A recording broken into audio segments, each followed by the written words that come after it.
Tony അച്ചായൻ ഒരു തട്ടിപ്പ് വീരനാണ്, ഫേക്ക് ആയിട്ടുള്ള ചാരിറ്റിയൊക്കെയാണ് അദ്ദേഹം ചെയ്യുന്നത് എന്ന് പറഞ്ഞുകൊണ്ട് കുറച്ചധികം വീഡിയോസ് ഈ കഴിഞ്ഞ നാളുകളിലൊക്കെ ആയിട്ട് സോഷ്യൽ മീഡിയയിൽ ഇങ്ങനെ വൈറലായിട്ട് ഓടിക്കൊണ്ടിരിക്കുന്നുണ്ട്. അപ്പോൾ ഈ ഒരു വീഡിയോൻ്റെയൊക്കെ സത്യാവസ്ഥ നമുക്ക് ഏകദേശം ഈ ഒരു അവസരത്തിൽ മനസ്സിലായിട്ടുണ്ട്. ഈ പറയുന്ന ടോണി അച്ചായൻ്റെ ഭാഗത്ത് യാതൊരു തെറ്റുമില്ല. അദ്ദേഹം ജെനുവിനായിട്ടുള്ള ചാരിറ്റിയും കാര്യങ്ങളൊക്കെയാണ് അദ്ദേഹത്തിൻ്റെ സ്ഥാപനത്തിൻ്റെ ബാനറിൽ ചെയ്യുന്നതെന്ന് ഈ ഒരു സമയത്ത് നമുക്ക് മനസ്സിലായിട്ടുണ്ട്. അങ്ങനെ ഇരിക്കുമ്പോഴാണ് ഈ ഒരു വീഡിയോ, ഇപ്പോൾ നിങ്ങൾ കാണാൻ പോകുന്ന ഈ ഒരു വീഡിയോ ഞാൻ ഈ കഴിഞ്ഞ കുറച്ച് നേരം മുമ്പ് കാണുന്നത്. എന്തായാലും ഈ ഒരു വീഡിയോൻ്റെ കുറച്ച് ഭാഗങ്ങളൊന്ന് കണ്ടതിന് ശേഷം നമുക്ക് ഇതിനെപ്പറ്റി സംസാരിക്കാം. ഇവള് ആങ്കർ MC ആണ്, അപ്പം പലപ്പോഴും വർക്കിന് പോവും. അപ്പൊ നീ ടോണിച്ചാന്റെ ഇവിടുത്തെ വർക്കിന് പോയിട്ടുണ്ടല്ലോ? പുള്ളി അവരുടെ ഇതിനകത്ത്. അപ്പം എപ്പോഴാണ് നിനക്ക് മെസ്സേജ് അയച്ച ആള്? മൂന്നാമത്തെ ഇവന്റ് കഴിഞ്ഞു. എന്തോ അയച്ചേ? തൊലി അങ്ങ് ഉരിഞ്ഞ് നമ്മളത് എന്തോ നമ്മുടെ തൊലി ഉരിഞ്ഞു പോകും. അത് കണ്ടിട്ട് വേറെ നീ അവിടെ മറ്റേ പരിപാടി കഴിയുമ്പോ അയ്യോ എന്തോ അച്ഛനെ ഫോണോ എന്തോ ടിവിയോ, കുടുംബസംഗമത്തിന് കുറെ ടിവിയും കാര്യങ്ങളൊക്കെ ഉണ്ടായിരുന്നു. അയ്യോ വേണം എടുത്തോ കറി വെച്ചോ ഞാൻ അല്ലെങ്കിൽ അങ്ങനെ കോഴിത്തര സഹിക്കാൻ വയ്യ. ഇനിയിപ്പോ ടിവി ഒക്കെ എടുത്ത് വെച്ചിട്ട് അപ്പൊ എന്റെ അടുത്ത് മറ്റേ ക്യാമറ ടീമിലുള്ള പയ്യന്മാരുണ്ട്. എന്റെ പൊന്നെ ചേച്ചി എന്താണെങ്കിലും ഇങ്ങനെ കോഴിത്തരം കാണിക്കും. ആ സൈഡിൽ ഒരു 54 ഇഞ്ചിന്റെ 42 ഇഞ്ചിന്റെ ടിവിയാ, അതടുത്ത സൈഡിൽ വീട്ടിൽ കൊണ്ടുപോകാൻ നോക്ക്. അത് വാങ്ങിച്ചാലും വാങ്ങിച്ചില്ലെങ്കിലും അങ്ങേര് കോഴിത്തരം കാണിക്കും. എനിക്ക് അവന്റെ സംസാരം കേട്ടാലേ അറിയാം ഈ പറയുന്ന രീതിയിലുള്ള പാന്റും ചുമന്ന ഷർട്ടും കിളിപ്പച്ച ഷൂവും അതില് ഫെയർ ആൻഡ് ലവ്ലിയുടെ മോള് പൗഡറും with I shadow and lipstick.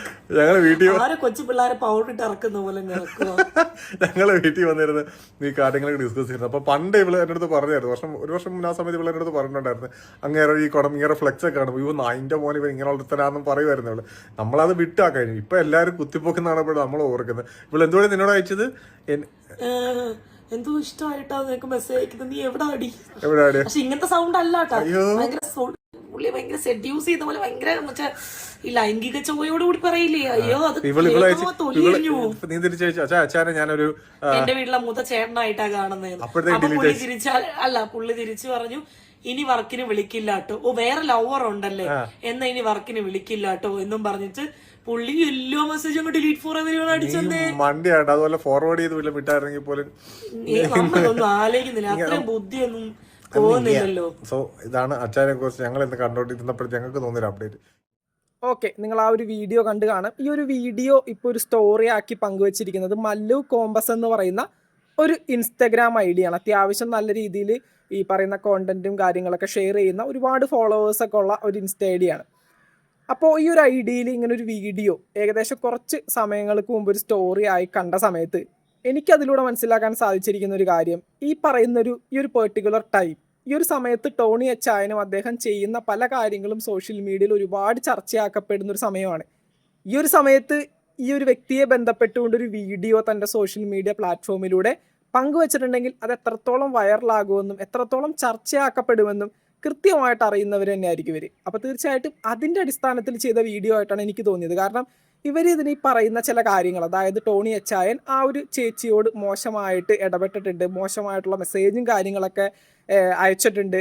അതുപോലെ ഈ പറയുന്ന പ്രോഗ്രാമുകൾ ആങ്കർ ചെയ്യുന്ന ഒരു ജോലിയാണ് ആ ചേച്ചിയുടേത്. ഈ പറയുന്ന പുള്ളിക്കാരത്തിയോട് പല രീതിയിലും അച്ചായൻ ഇടപഴകാനായിട്ട്, അതായത് ഈ പറയുന്ന മോശമായിട്ട് ഇടപഴകാനായിട്ട് ശ്രമിച്ചിട്ടുണ്ട് എന്നുള്ള രീതിയിലൊക്കെ പല കാര്യങ്ങളും ഈ ഒരു വീഡിയോയിൽ പറയുന്നുണ്ട്. പക്ഷേ ഇതുപോലൊരു വ്യക്തിയെ പറ്റി സോഷ്യൽ മീഡിയ പ്ലാറ്റ്ഫോമിൽ വന്ന് ഇതുപോലൊരു കാര്യം സംസാരിക്കുമ്പോൾ കൃത്യമായിട്ടുള്ള എവിഡൻസ് വേണം. അതിനകത്ത് പറയുന്നൊരു കാര്യം ചാറ്റും കാര്യങ്ങളൊക്കെ ഡിലീറ്റ് ചെയ്തു എന്നുള്ളതാണ്. അങ്ങനെയാണെങ്കിൽ ഇതിനെ ബന്ധപ്പെട്ട് സംസാരിക്കരുത്. കാരണം ഈ പറയുന്ന പോലെ കൃത്യമായിട്ടൊരു എവിഡൻസ് ഇല്ലാതെ ഒരു വ്യക്തിയെ പറ്റി സോഷ്യൽ മീഡിയ പ്ലാറ്റ്ഫോമിൽ വന്ന് വീഡിയോസും കാര്യങ്ങളൊക്കെ ഷെയർ ചെയ്താന്ന് പറഞ്ഞാൽ അത് മോശപ്പെട്ടൊരു കാര്യം തന്നെയാണ്. അതുപോലെ തന്നെ അദ്ദേഹം ഇടുന്ന ഡ്രസ്സിങ്ങും കാര്യങ്ങളും ഈ പറയുന്ന പോലെ മേക്കപ്പ് ചെയ്യാറുണ്ട്, ചുവന്ന കളർ ഷൂ ഇടാറുണ്ട്, പാൻറ് ഇടാറുണ്ട്, ഷർട്ട് മഞ്ഞ കളറാണ്, അങ്ങനെയൊക്കെ പറഞ്ഞ് വീഡിയോസ് ഇടുന്ന കാര്യം എന്താ? ഈ ഡ്രസ്സിങ്ങും എന്തിടണം എന്തിടണ്ട എന്നുള്ളതൊക്കെ ഒരാളുടെ പേഴ്സണൽ ഇഷ്ടമാണ്.